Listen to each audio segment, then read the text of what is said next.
You, if you have any questions of a halachic nature that you wish to begin with.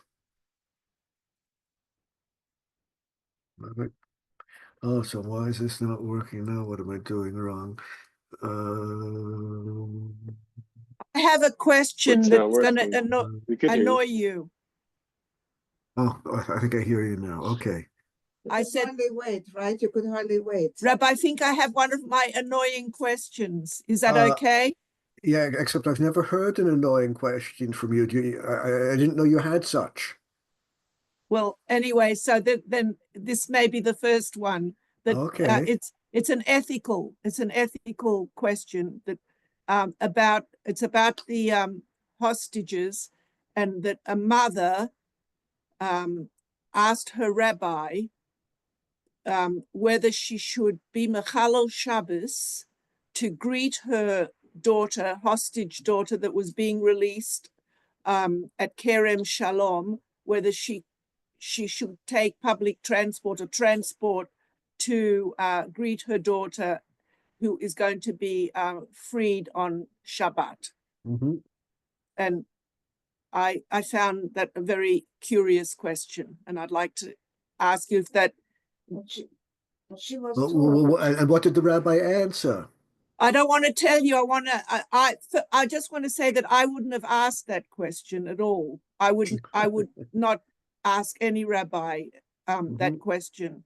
But since other people seem to think it is a question to ask a rabbi, I was very interested to see how you would, usually you don't answer me, so you'll say it's a political question. So this is not a political question. This is a halachic, ethical question. Okay. Now, of course, pikuach nefesh, of course, sakanat nefashot, of course, calls for violating Shabbos. Now the question is exactly what is pikuach nefesh? Exactly what is sakanat nefashot? And does it apply here? Now, I hope that the rabbi who was asked the question knows more of the facts of the case, knows more about the family, the condition of the hostage. I hope that rabbi has more information than I do about the facts of the case, and therefore I can only speak in general. Here are some general guidelines. Number one, as far as pikuach nefesh is concerned, all the poskim agree that it doesn't matter how, it doesn't matter what the percentages are. It doesn't matter what the probability is, what the likelihood of dying is, even the slightest threat to life. Doesn't matter how small the threat is, even the slightest threat to life justifies violating Shabbos. Now, there's a conceptual issue here, which is of great importance. Here comes the great conceptual idea. In Halacha, unlike in physics, in physics, there is such a thing as doubt. You cannot know and it's impossible to know where an electron is located, and the speed and direction of the electron. It's a suffix. It's a doubt. It is simply impossible, theoretically impossible to establish the position and the vector of an electron. That's in physics, but in halacha, there's no such thing as suffix. There's no such thing in reality as a doubt. In fact, a piece of meat is either kosher or treif. If there's a doubt about it, the doubt does not exist in reality. The doubt exists in the mind of the observer. A person can be in doubt about what the facts are, but the facts are what they are. That's in halacha. And as far as physics is concerned, well, let's not talk about physics. Now, since there is no way to know whether or not someone is going to die or not, unless you're a Navi, a Navi might know whether or not someone is in a life-threatening situation and is going to die. Aside from a Navi, All we have is suffix pikuach nefesh, suffix sakanat nefashot. We look at a situation and we think there might be a threat to life here.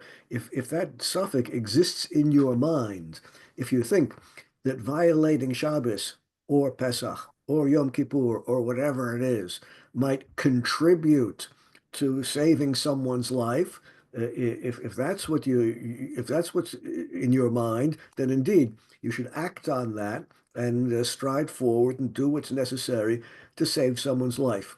That's one point. Next point. Up until now, I've been speaking about someone's physical life. Someone's life is physically in danger. Now, exactly the same principles apply to spiritual life. The example dealt with by all the poskim is a young person who gets kidnapped from the Jewish family. Back in the days of the shtetl and the Cossacks come and they kidnap a young person from the community.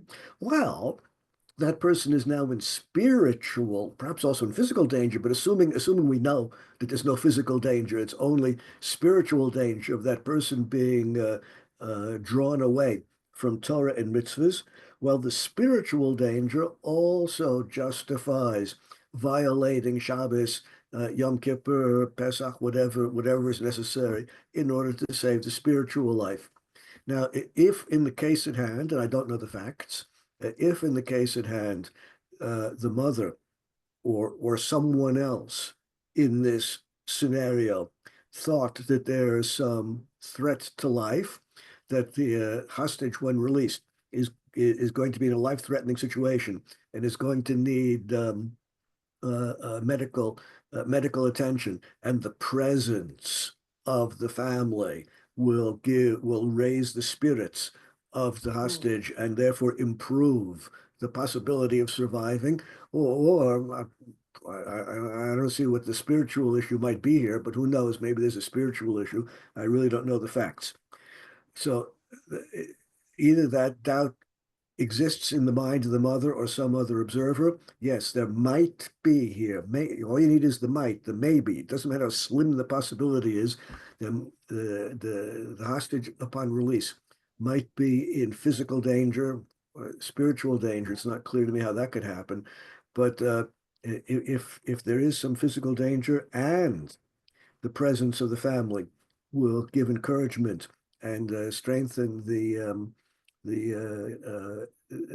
person whose life is in danger, then by all means, and this applies not only to a hostage. Someone is in the hospital in a life-threatening situation, and family members or friends, if they violate Shabbos, to go to the hospital. Of course, if you can walk to the hospital, walk. But if you have to violate Shabbos to get to the hospital to comfort the person who's in a life-threatening situation, that's quite justified. Okay, up till this point, I've spoken about threat to physical life and threat to spiritual life. Up until this point, the issues are not very controversial. Let me just add one more element for the sake of completeness, because before we come to less than life-threatening situations. For the sake of completeness, in order for the rules of pikuach nefesh and sakanat nefashot to come into play, to be operative, the threat to life must exist lifanenu. It must exist now in the world. A potential threat in the future does not justify violating Shabbos now. I'll give you the example of the Chazon Ish, and you'll understand the principle and how it works. In Israel, the state of Israel operates munitions factories, manufacturing all kinds of weapons. Now, the only reason they do that is for defense of the land, to protect the population, to protect the lives of the people here. That's the only reason that the state of Israel operates munitions factories. Does that mean that operating the munitions factories has an element of life saving? Well, if there's a threat now, if the enemy, for example, has assembled its army on the borders, preparing to invade Israel, so there's a real threat now, and that justifies operating the munitions factories on Shabbos and Yom Tov. But a potential threat in the future does not justify violating Shabbos now. Same thing, that's the example of Chazon Ish. Earlier poskim use examples of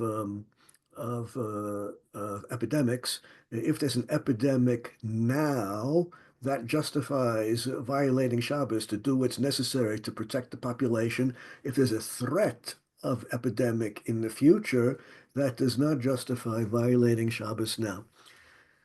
Okay, we've seen the nature of threats to life, Yes. threat to spiritual life, which exists in the mind of the observer, and it might very well apply in this case. Now, yes, Shalom, Kvod Harav. Shalom. May we are at the doorstep of Tu B'Shvat. Yes, Can I ask a question regarding to Tu B'Shvat? sure. Okay. Oh, So, but I wanted to Yeah, hear we're the gonna- rest of what he was Yes, gonna we're going to finish. oh, and then oh, we'll come to Tu sorry, B'Shvat. sorry. No. Let's get the question now, and then we'll finish this. And what's the issue about Tu B'Shvat? Okay. Tu B'Shvat le'ilanot. I have a balcony, and I bought a lemon tree 2 years ago, exactly before Rosh Chodesh Shvat, a lemon tree, and I repotted it on my balcony. And they told me at the nursery, and they are a responsible nursery, that the tree is 1.5 years old. Today, I see already lemons on it. What's the status of those lemons? When can I start eating the lemons? Excellent question. Okay, we'll come to that in a moment. First, let me Thank finish. you. First, let me finish with situations which are less than life-threatening, and now we come into controversial territory. Up till now, the principles are not controversial at all. Now comes the controversial stuff. In the story of Hanukkah, the Gemara says that in Babylonia, back in the days of the Gemara, the principal religion was Zoroastrianism, a religion of duality, a good God and a bad God, who are always fighting against each other. And one of the principal elements of worship in that religion is the holy fire, which is never allowed to be extinguished.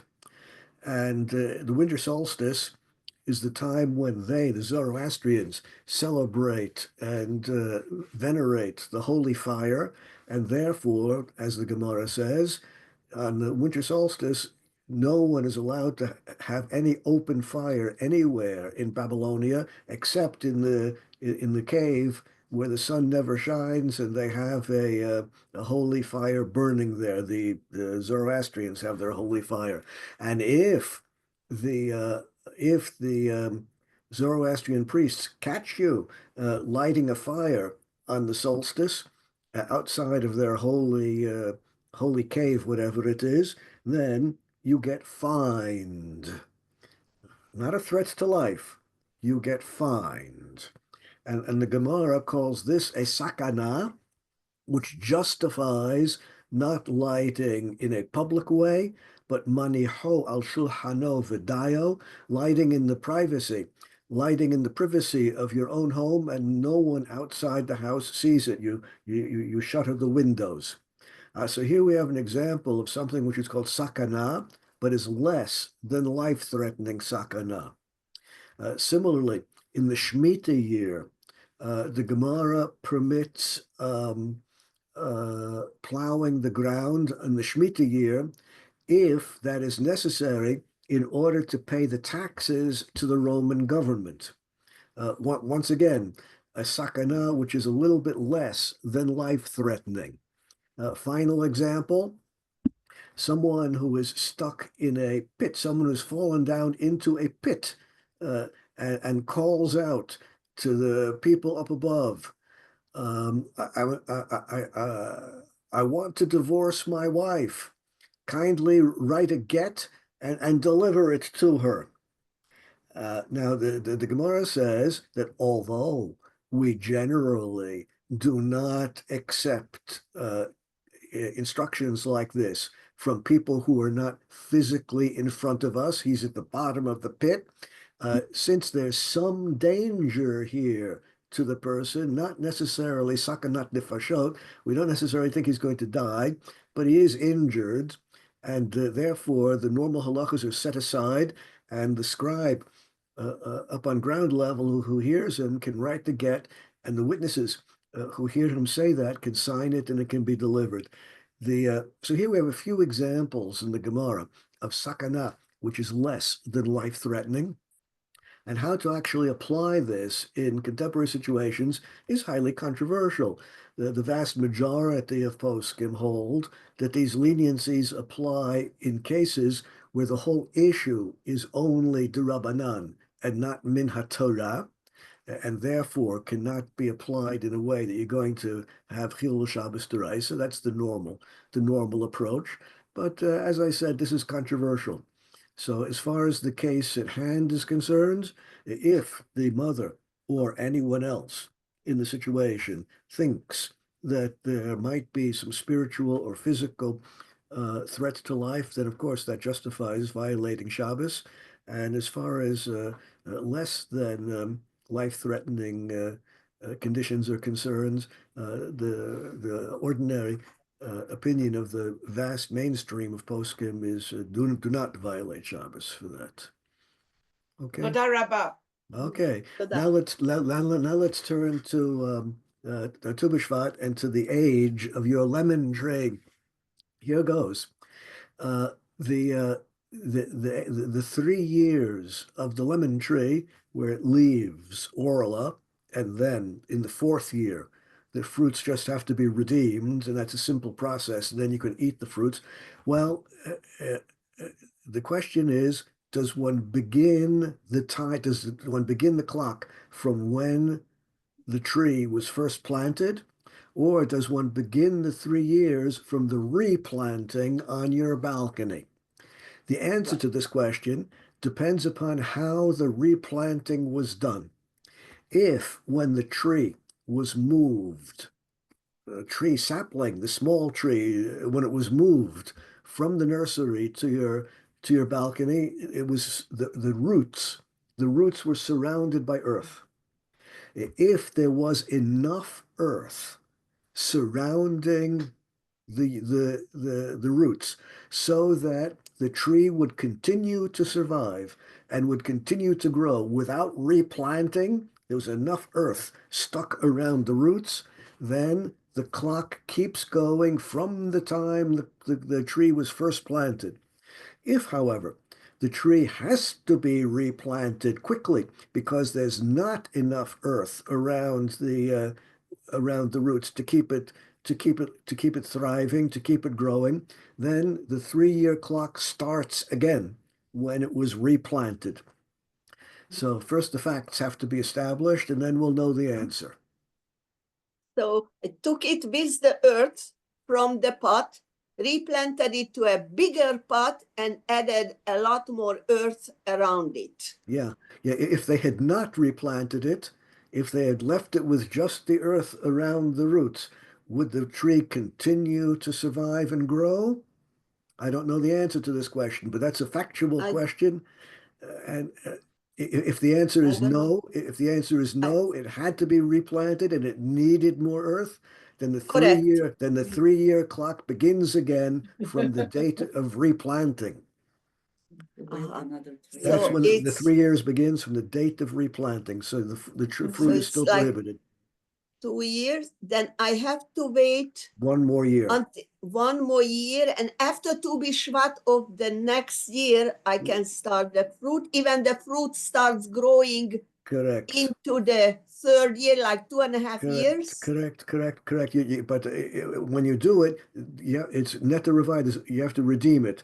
There's a bracha to be pronounced, and the fruits have to be redeemed. It takes around a half a minute to do it, and then you can eat the fruits.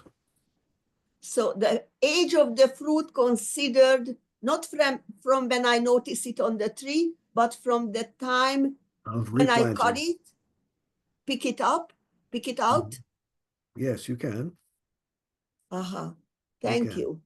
Okay. So it can be like, even if it's started to Okay. Any other issues before we get to understand. davening? Even if Not it's enough to talk about. Excuse me? Yes. You ask him better. Yes. Yes. Ask. So- Ask.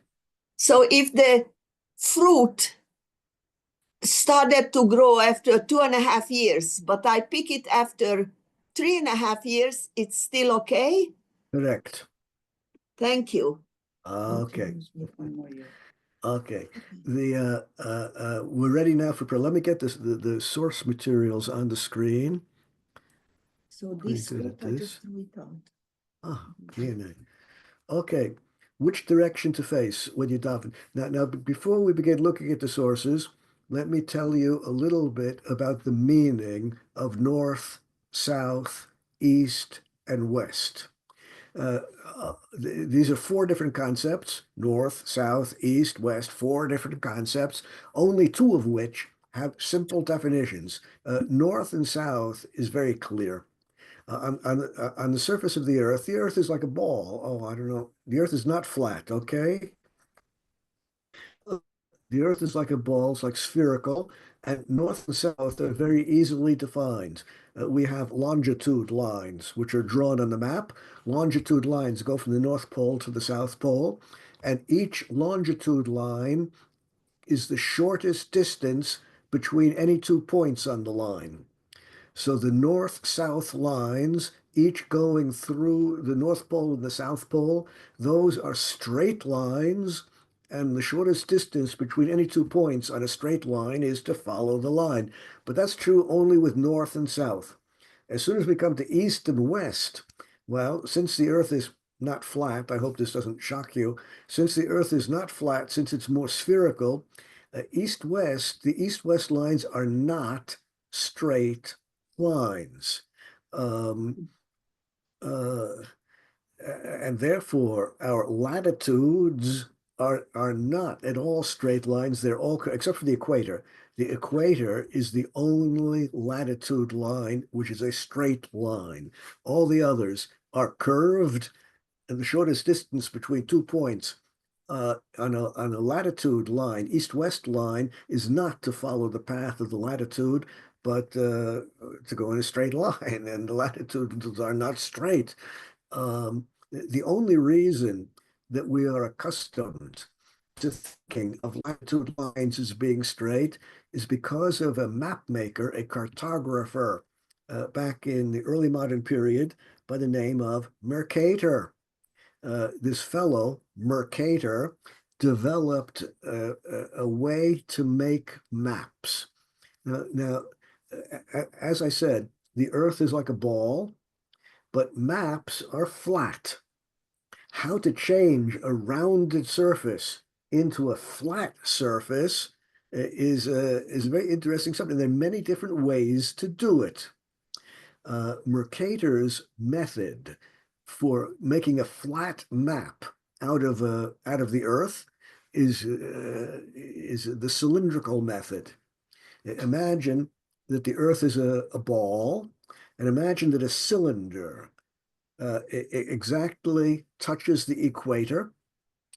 We have a cylinder where the equator exactly touches the cylinder which surrounds the earth.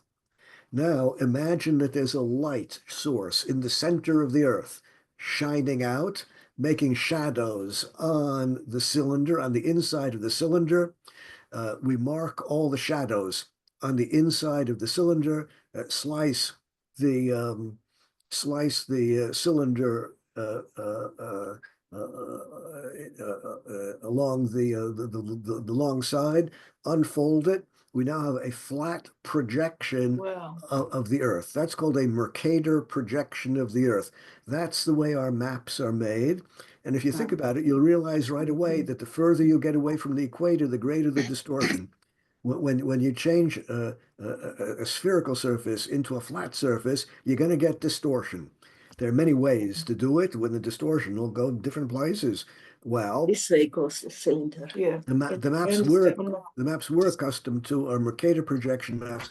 The reason he did it, the reason he chose this method of map making, and there are other possibilities. There are other ways to flatten the Earth into a flat map. There are other ways to do it. But the reason he chose this way to do it is because on a Mercator projection map, magnetic north is always true. A ship going across the Atlantic Ocean, if they have a compass, the compass will always point to true north. Well, that's what compasses do. And if you follow the latitude line on a Mercator projection map, you will get from where you started to where you're going. It will not be the shortest route, but you will get to where you're going following the instructions of a compass on a Mercator projection map. Now, this means all this is very complicated, but the bottom line is as follows. If you are in a place like New York, New York is on the east coast of North America, yes? If you are in New York and you wish to face Yerushalayim, what direction should you face? North, northeast, east, southeast, south? Which direction should you face from New York? In fact, the shuls in New York face east. Some of them face southeast because Israel is a little bit further south than New York is. Got it? Yes. All of this is simply wrong because Eretz Israel and Yerushalayim is not southeast from New York. It is northeast from New York. Wow. I know this is counterintuitive, and anyone who's looked at a map thinks it's not true, but it's a simple fact that the image you get from the maps is wrong. In fact, Eretz Israel and Yerushalayim is to the north of New York, not to the south of New York. If you take a globe and take a string, put one end of the string on the globe of New York, pull the string tight, and put the other end on Yerushalayim, you will see that the string is going north from New York, and not surprisingly, planes that fly from New York to Eretz Israel want to go in a straight line, take the shortest route the shortest route in order to use minimum amount of fuel. And of course, the plane taking off from New York flies north to New England, further north to Greenland, and going in a straight line that comes to Eretz Yisrael. So our intuition has been deceived. Our intuition has been fooled, tricked by the maps we're looking at. Just like many people think that places in the far north and far south on the Mercator map are much larger than they really are because of the distortions of the map. Similarly, our intuitions tell us that north and south are in the wrong direction because we're so accustomed to looking at the Mercator projection map, which works okay if you're a sailor with a sailboat and all you have is a compass and you want to get from Europe to North America. Well, following the compass will make you follow the latitude lines, which will get you exactly to where you're going, but it will by no means be a straight line, no means be the shortest route unless you happen to be on the equator. With that in mind, let's see what the poskim have to say.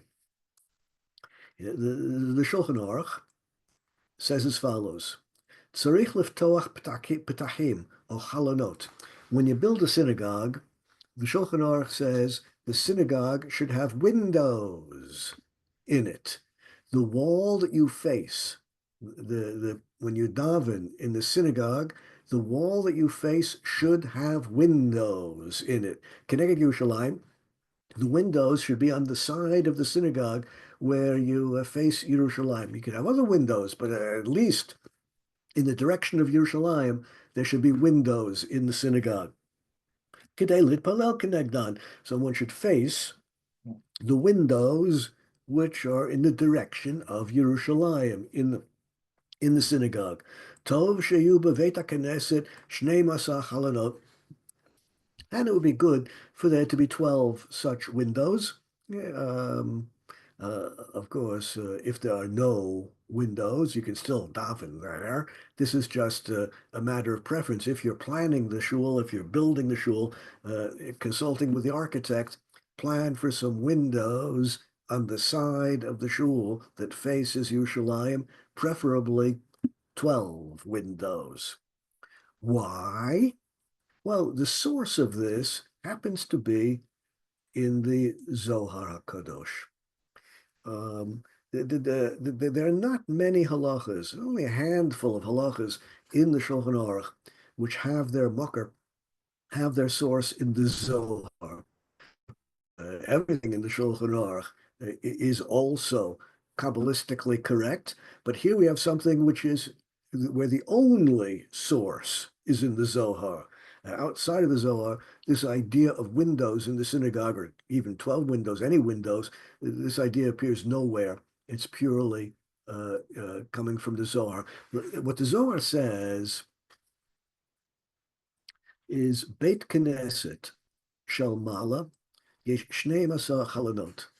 There's a supernal, heavenly Beit Knesset. Everything which is on this earth has a parallel in the upper worlds. Well, that's sort of backwards, isn't it? Everything which is in the upper worlds has a parallel in this world, and therefore the ideal Beit Knesset, we have many examples of Beit Knesset all over the world, but the ideal example of Beit Knesset exists in the heavenly worlds, exists in the upper worlds, and Hem Hasrafim. What we have in the upper worlds is, of course, not a brick and mortar synagogue. The upper worlds are not physical in nature; they're spiritual in nature. And the windows, the 12 windows we're talking about, are the srafim, are the angels. There are 12 angels in the upper worlds. 12 angels in the heavenly realm. HaKadosh Baruch Hu mashkiach al kol ha'na'aseh ba'olam. HaKadosh Baruch Hu has hashgacha, supervision of everything that happens in this world. And how does HaKadosh Baruch Hu keep track of everything which happens in this world? There are 12 malachim, there are 12 angels whose job it is to report to HaKadosh Baruch Hu every event that takes place in this world. So the heavenly synagogue, the ideal synagogue upon which all of our individual synagogues are modeled, has 12 srafim, 12 malachim, 12 angels who are observing everything in the world, and that's why we should have 12 windows. These are the words, that's the idea. Now here come the words of the Zohar. Ha Beit Knesset Lutata, our lowly Beit Knesset here on earth, our earthly synagogue. L'kabel Beit Knesset de La'ela corresponds to the Beit Knesset in the heavens. Beit Knesset de La'ela, the Beit Knesset in the heavens, not a brick and mortar, not a physical thing, of course, just the idea, the spiritual idea of a Beit Knesset. It be halonot kamad amran, has windows in it, and we therefore put windows in our synagogue. Le'ela Knesset Gedola it be tresa halonot iloyin. There are 12 windows by which HaKadosh Baruch Hu supervises everything in the world, in the heavenly Beit Knesset, Hachinami, here too on earth, in our Beit Knesset, in our mundane Beit Knesset, we should have 12 windows. Now, of course, a Beit Knesset, which is built not in accord with the thinking of the Zohar, is still entirely 100% kosher, as the Mikubalim emphasize over and over again. The path of Kabbalah is for those who choose to follow it.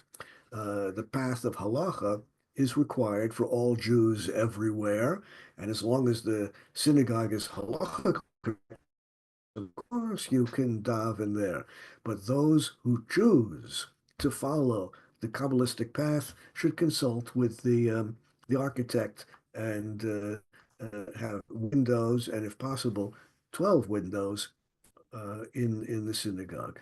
Okay, that's the Shulchan Aruch, and that's the Kabbalistic source for what the Shulchan Aruch says. Now, let's go one step further. Shulchan Aruch also says, "B'kumo litpalel," when you stand up to daven,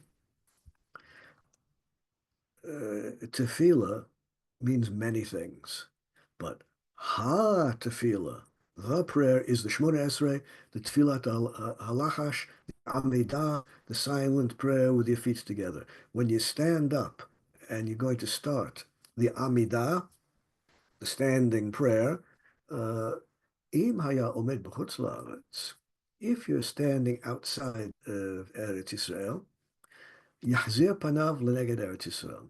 You should face Eretz Yisrael. V'yechaven gam liYerushalayim, and you should aim also for Yerushalayim. Lemikdash, you should also aim for the Beis HaMikdash, more and more precise directions. Ulebeit Kodshe Kodshin, and the specific part of the Beit Knesset, which was the Kodesh Kodashim. Okay, so you should face Eretz Yisrael. If you could be more precise, Yerushalayim. If you could be more precise, the Beis HaMikdash. If you can be more precise than that, face the Kodesh Kodashim. That's if you are standing in Chutz La'aretz. Haya omed be'Eretz Yisrael. But if you're standing in Israel, Yachzir panav keneged Yerushalayim. Well, if you're standing in Eretz Yisrael, you can't face Eretz Yisrael, can you? You're already there. So you should face Yerushalayim. And you should aim for the Beis HaMikdash and the Kodesh Kodashim. If you're standing in Yerushalayim, the Shulchan Aruch says, Yachzir panav lemikdash. You should face the Makam, the location of the Beis HaMikdash. And you should aim for the Kodesh Kodashim if you can. Now, nowadays, all of this can be vastly simplified if you just download an app which will point you in the correct direction for tefillah. There are plenty of such apps available. The most popular is the Tefillon. Tefillon is a very nice app for smartphones. It's for free. I don't get any commission for this, but it not only has daily prayer, but for some reason they don't give you Shabbos and Yom Tov prayers on the app. I don't know why they don't do that, but it has all the weekday prayers on it, and it even has a button you can push which will open up a compass. And if your GPS is functioning on your phone, if that's engaged, it will tell you exactly which direction to face for davening. That simplifies matters greatly. I live in a northern neighborhood of Yerushalayim, and therefore I, of course, face south, indeed due south. I'm exactly north of the Makam of the Beis HaMikdash. I face, therefore, south when I daven. Well, if you have an app, go for it. It makes life a lot easier. Now, the reason for all of this is because of a series of psukim. Here are the psukim. One pasuk says, "Hitpalalu elecha derech artzam." We pray to God derech artzam, through the land of Israel. That's why you should face Eretz Yisrael if you are in Chutz La'aretz. And it says in Shir Hashirim, Kemigdal David Sarech Banui Talpiot Tal Shakol Ponim Bo. The Beis HaMikdash is described in Shir Hashirim as Talpiot, the place that everyone poneh, the place that everyone faces, the place that everyone turns to for prayer. And as far as Yerushalayim, the verse says, Hitpalalu el Hashem derech ha'ir asher bacharta. And therefore one should aim for Yerushalayim. Keneged HaMikdash, the verse says, Hitpalalu elecha babayet hazeh. Since the verse talks about davening in the Beis HaMikdash, so one should face the Beis HaMikdash. And the Kodesh Kodashim is another verse, Hitpalalu el hamakom hazeh. Bottom line, one should face as precisely as is practical the Kodesh Kadoshim. If you're in Chutz La'aretz, facing Eretz Yisrael is probably as accurate as you can get. If you're in Eretz Yisrael, facing Yerushalayim is probably as practical as you get. The closer you are to the Makam Beis HaMikdash, the more precise your aiming can be. All of this is, of course, lechatchila. B'diavad, if one was facing a different direction, then of course the tefillah is valid. Failure to face the right direction is not going to invalidate the prayer, chas v'shalom, and therefore, if you don't know the proper direction, then of course, daven in any direction. I mean, it's the davening which is important. And if for some reason it's impractical to face the correct way, so of course you don't do that. Now, the Mishnah Brura says that the aiming towards Yerushalayim is an aiming of the heart. Yechaven libo.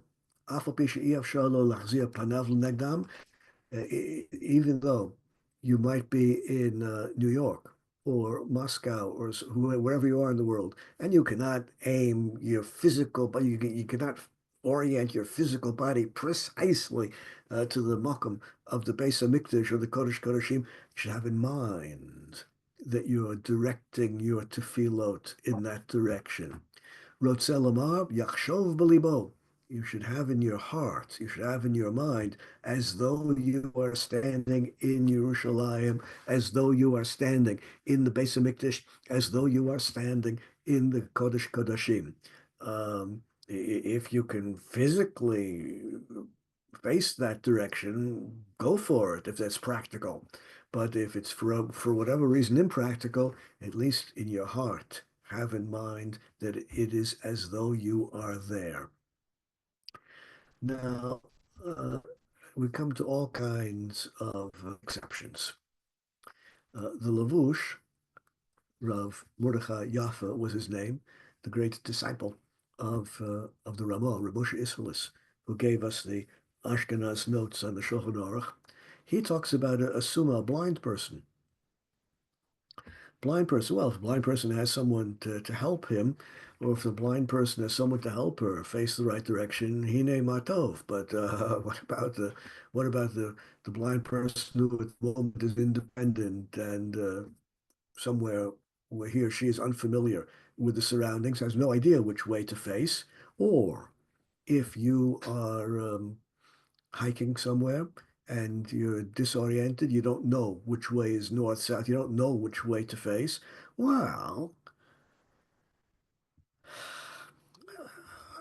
I was once hiking with my children, once my children were young, and I was hiking with them in the Galil, in the north of Israel.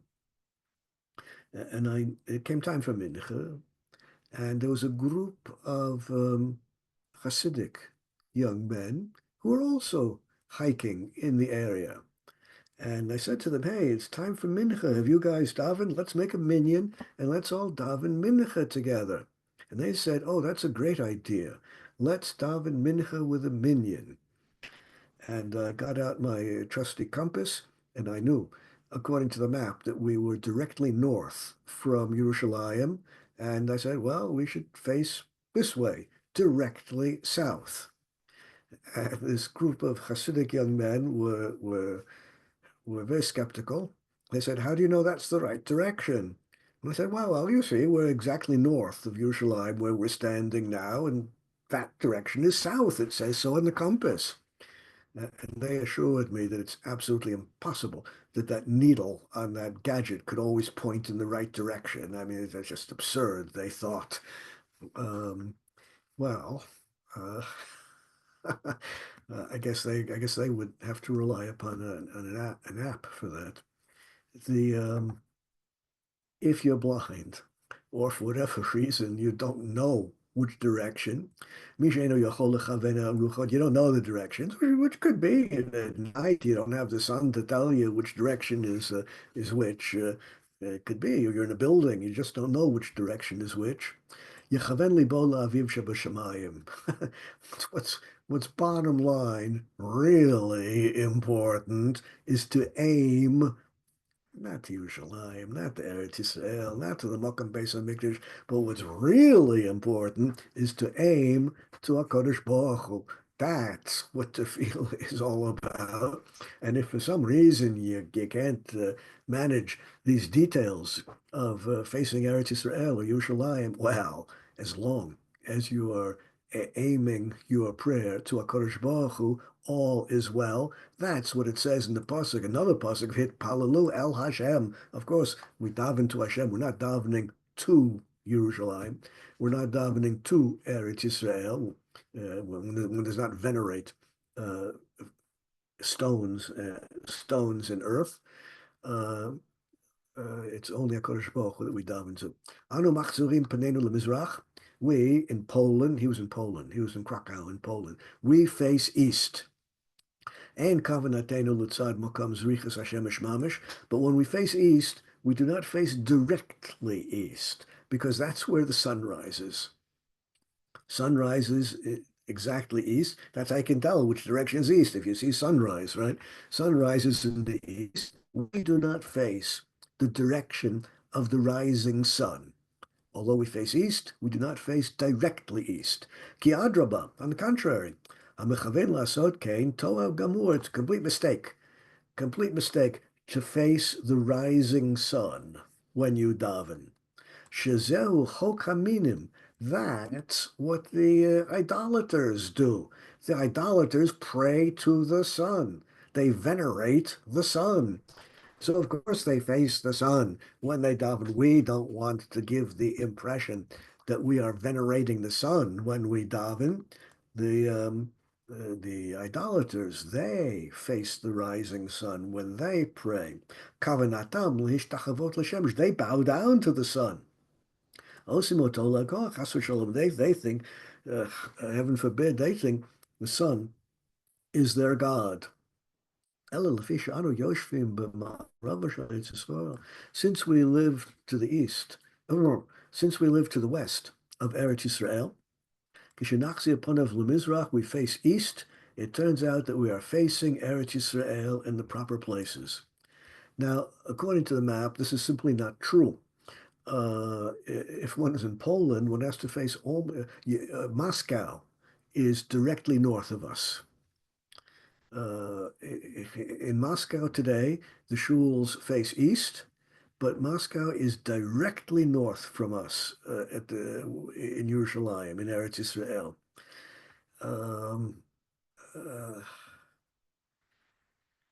Here is an important chapter of history. How did the Jews get to Eastern Europe, to Poland?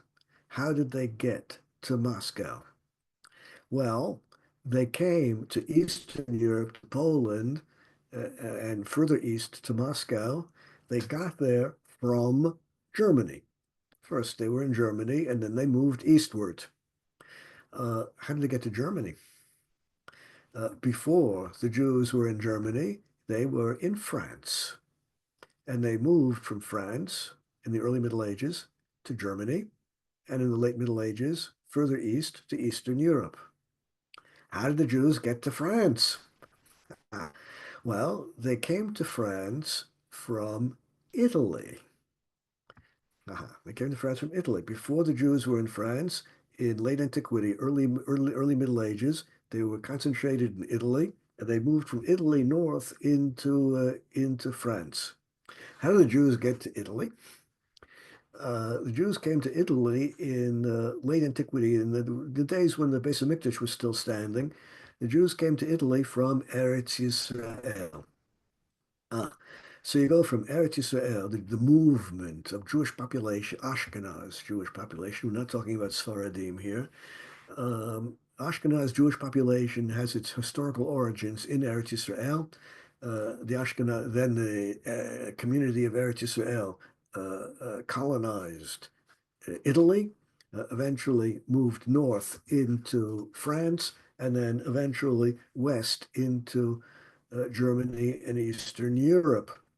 Now, in Italy, of course, Italy is more or less due west from Eretz Yisrael. In Italy, of course, all the synagogues faced east, which was entirely correct when the Jews were in Italy.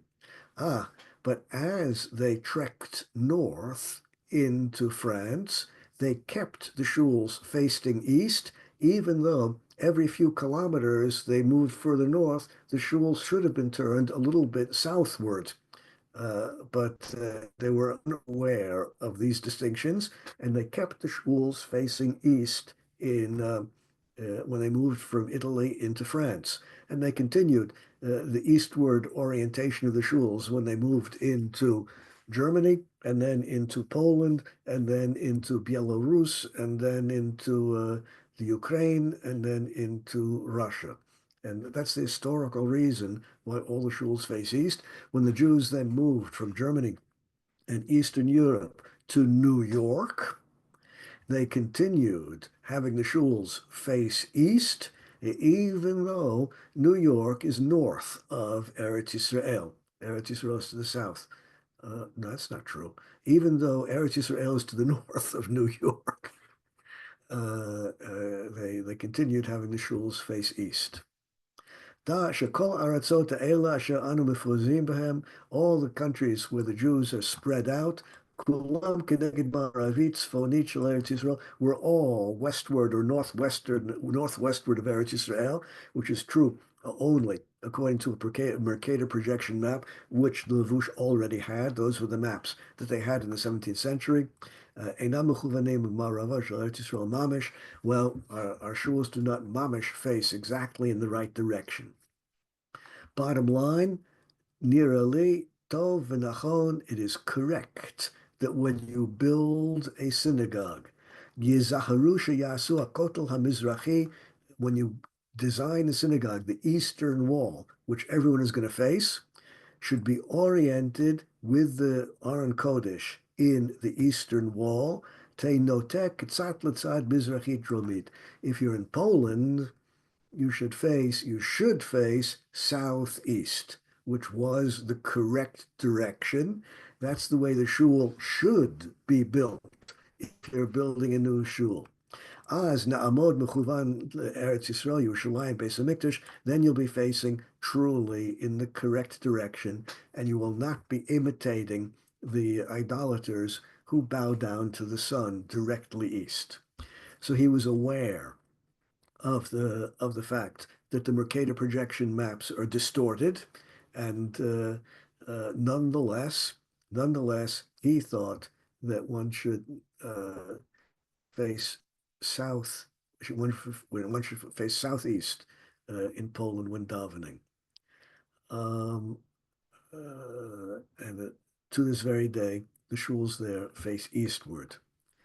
Now let's go one step further.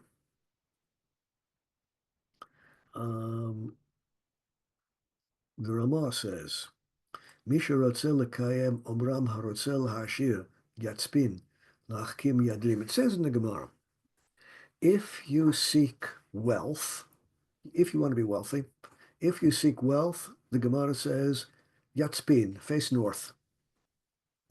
If you seek wisdom, chokhmah, face south. That's what the Gemara says. This, of course, means that if you are seeking wisdom, when you daven, you should face southward. If you are davening for wealth, you should face north. This contradicts everything that we've said up till now about the correct direction of davening. According to this, which the Ramah is quoting for us, the correct direction of davening depends upon what it is you're davening for. If you are davening for wealth, you don't face Eretz Yisrael, you face north. If you're davening for wisdom, you don't face Eretz Yisrael, you face south. Now, of course, as I said, I am living in the greatest place in Eretz Yisrael, directly to the north of the Makam Beis HaMikdash, and therefore I can simultaneously fulfill both opinions. I seek wisdom in my prayers, and I'm facing south, and I'm also fulfilling the opinion of the Shulchan Aruch that I should face the Makam Beis HaMikdash. Here you can do both together.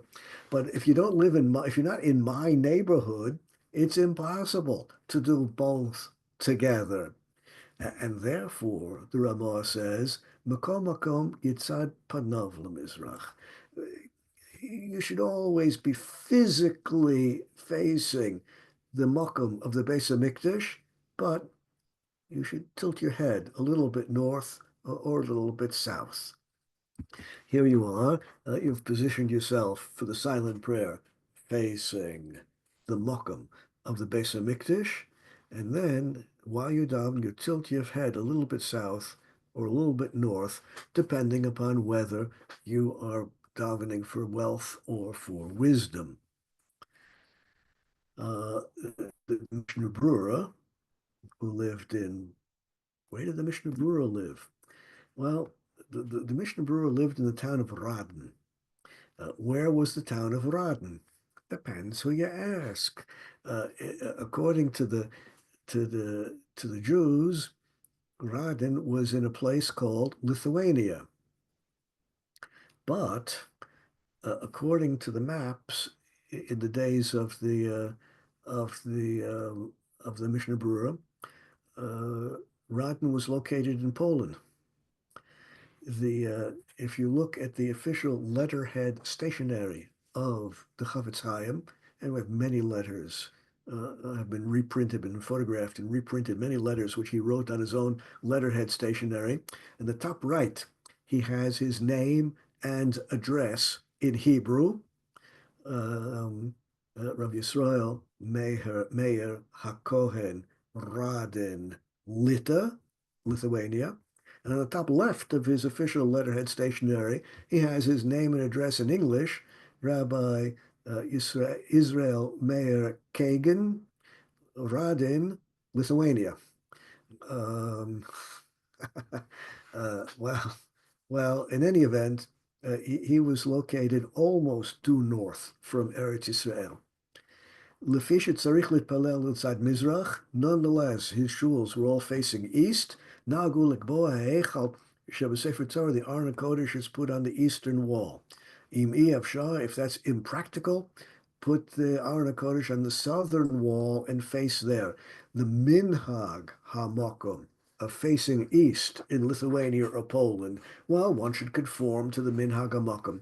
If for some reason that's impractical and you cannot follow the Minhag, then you should follow the literal meaning of the halacha and face south.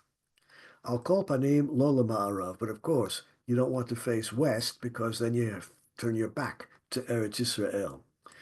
Mihu afilu kavu hechel bekotel aher, if for some reason the Aron Kodesh is on a different wall in the synagogue, nonetheless, you'd face Eretz Yisrael when you daven. It's more important to face Eretz Yisrael, even if that means turning your back on the Aron Kodesh.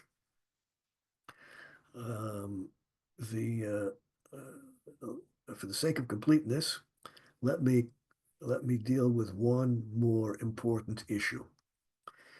If you are riding on a horse or a chamor is the example of the Gemara. You're riding on a chamor, and it comes time to daven.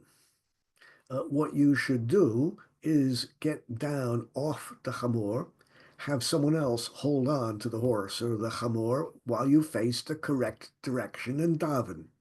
Oh, But what happens if you don't have anyone to hold on to your horse or chamor, whatever it is you're riding? Then it's permissible to daven on horseback while you are riding the chamor. And if practical, you should turn the animal to face Eretz Yisrael. But if that is not practical, just continue on your way and daven facing the direction you're going. Just direct your heart to Eretz Yisrael and the Beis Hamikdash. Now, for some reason, not entirely clear to me, people no longer travel very much by horse and donkey. I don't know why not. I remember my growing up, my grandmother was born and grew up in New York. And when she was a girl growing up in New York, they just began, wealthy people just began driving for the first time automobiles in New York. But they were still fairly unusual. Almost everyone was on horseback. When she and her girlfriends would be outside on the sidewalk and they would see an automobile driving by, all the girls would shout, "Get a horse, get a horse." For some reason, horses have fallen out of common use and people are in cars. And not only that, people now fly in airplanes. They go by buses, by trains, all kinds of things. So the same principle applies as on a donkey. Just like if practical, you get off the horse and face the correct direction, stand in one place. Similarly, on the train or on the airplane, if practical, stand on your 2 feet and face the correct direction when you're daven. If that's impractical, then just like on the donkey, you sit in your seat and you face whatever direction the train is going, whatever direction the bus is going, the plane is going, and you daven in that direction and just direct your heart. Now, I've been told, I don't know much about these airplane things, but I've been told that what often happens on flights to and from Eretz Yisrael is the Torah observant Jews wish to gather together to make a minyan while they're on the airplane to daven mincha or chakras or whatever is the correct time. And for some reason, I am told the minyan always seems to assemble in a place on the airplane, which interferes with passage of ordinary civilians, ordinary passengers who want to go to and from the bathroom facilities, and therefore you're blocking the way of ordinary passengers, which clearly bothers them. Further, I am told that on airplanes, there's such a thing, they call it turbulence, and sometimes it's difficult to stand. Sometimes you have to grab onto something to hold. Well, if your attention is going to be diverted from the prayer because of turbulence, if there's a possibility of turbulence, and that's usually the case, and all the more so if standing to pray is going to bother civilians who just want to be able to walk back and forth in the aisle to go and come from wherever they want to go and come from, then of course it would be preferable to daven in your seat facing whatever direction the plane or the train happens to be going. And as far as minyan is concerned, the halacha is perfectly clear that if the members of the minyan are in the same room and can see the shliach tzibur, well, you have a minyan. No one said you have to be standing elbow to elbow in order to have a minyan. And therefore, if you have a minyan of people seated in the bus, in the plane, in the train, and you have a shliach tzibur who can be seen by the people who are sitting, there's no reason why they can't have a minyan, even though the members of the minyan are scattered around the train or the plane.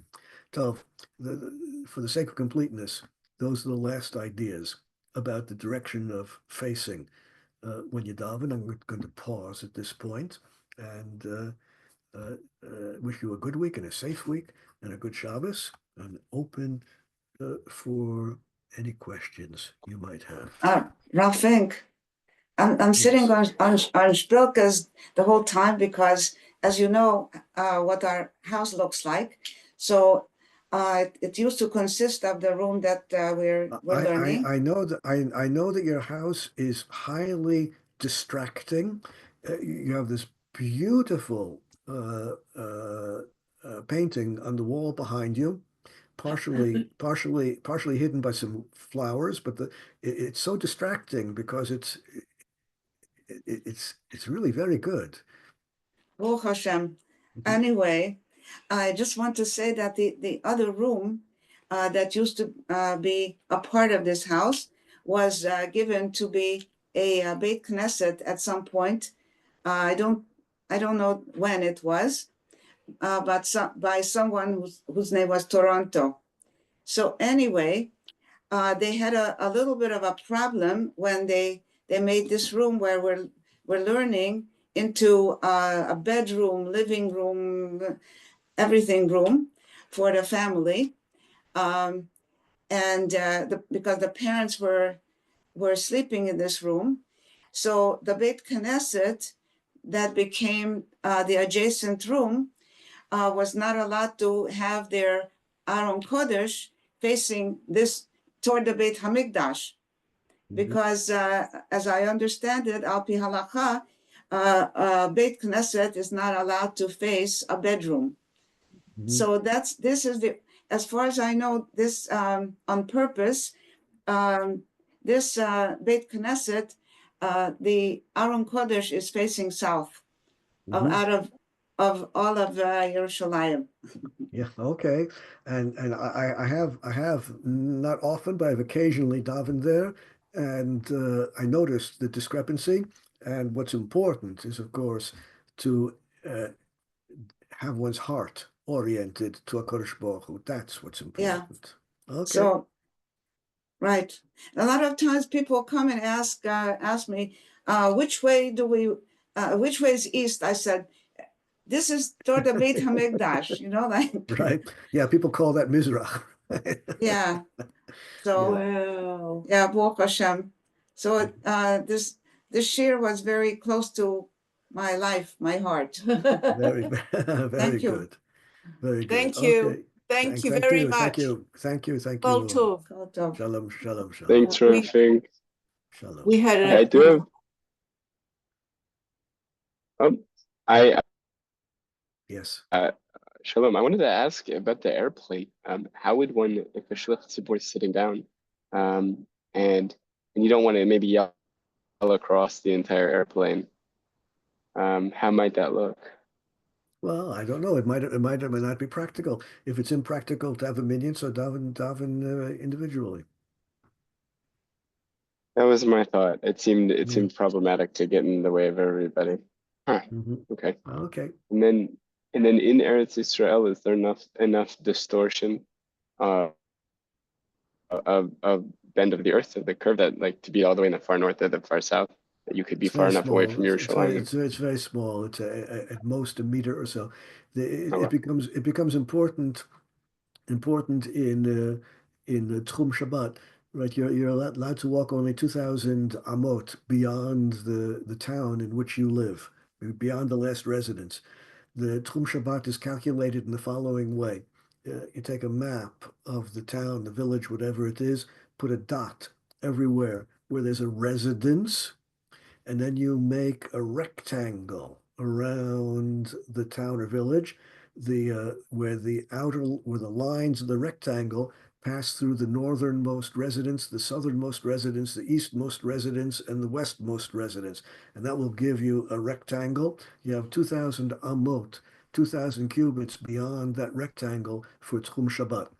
Now, as far as the north-south lines, it's perfectly clear what they are. Those are longitude lines. East-west lines, if they're made according to latitude lines, you're going to get in Eretz Israel, even in a large city, you get a discrepancy of less than a meter, only around 15 to 20 centimeters is the only discrepancy you'll get there. Wow. And is the orthograph the best map that you know of?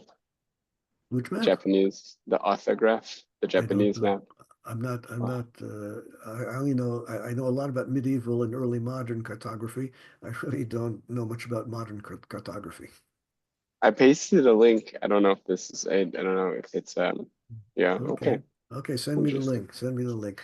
But Well, if you want to discuss medieval maps or early modern maps, I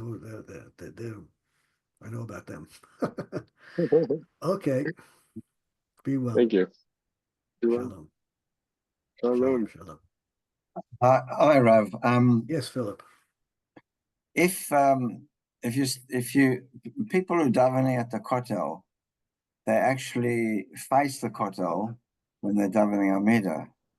I understood that the Kodesh Kedoshim is somewhat to the left of where Correct. people If you absolutely correct. If you face the kotel, it's to the left. Correct.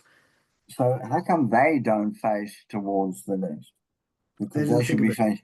They didn't think of it. Although Okay. I do have some relatives who, for this reason, go into the tunnel and Right. place themselves exactly opposite the Kodesh Kedoshim. Okay.